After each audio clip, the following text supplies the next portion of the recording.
Okay, I was asked a great question about um, Guenter Nimtz referencing the world tube in his superluminal signal research, where he was able to demonstrate acoustic signals at a superluminal speed.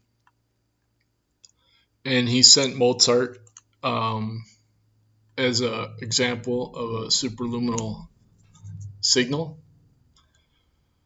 And so the question is what did he mean by this reference to a world tube? And he referenced Vigier or Vigier. I don't know how to pronounce his name in French, but he was another protege of Louis de Broglie. So if we go to the very end of this paper that I found on Google Scholar, we find reference to the superluminal world tube. And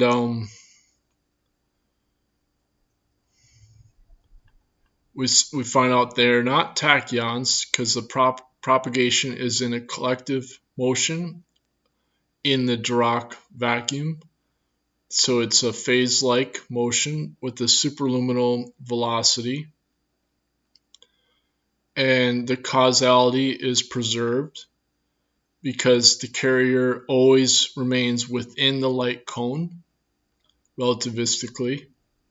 However, the possibility remains to send the signals which can modify the absolute past of any physical system.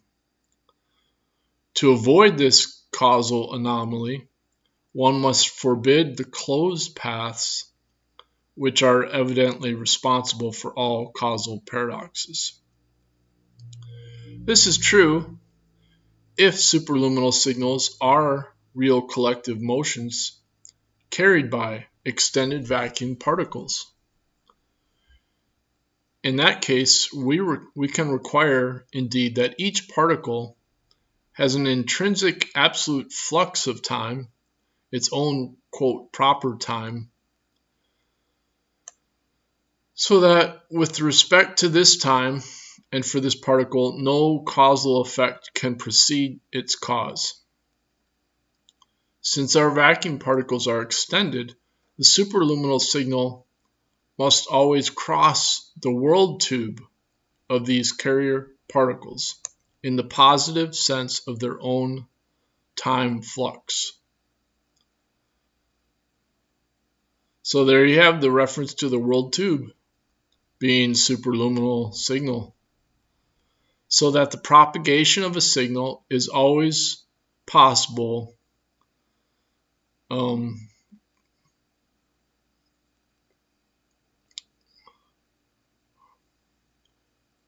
world tube of a vacuum particle. Of course, for superluminal signals, the time succession can be reversed, but we can now show that this feature is irrelevant to avoid causal anomalies. Indeed,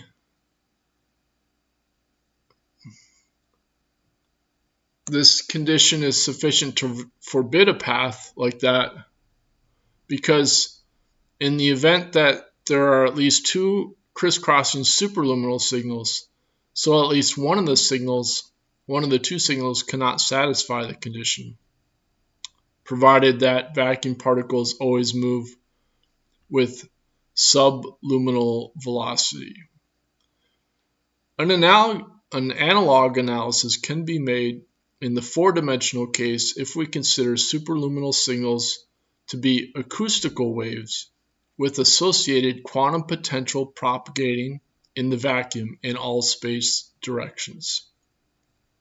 So this reference to acoustical waves with associated quantum potential is a really awesome side note, because that's precisely the research that Guenter Nimtz did. So you have to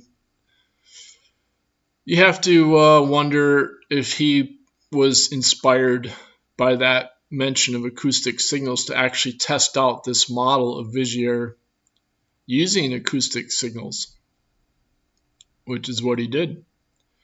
It is interesting to note that this elimination of causal paradoxes is only possible in a subquantum model built on Dirac's vacuum, and cannot be applied to theories where superluminal signals are carried by tachyonic particles, and to theories of the De Broglie type,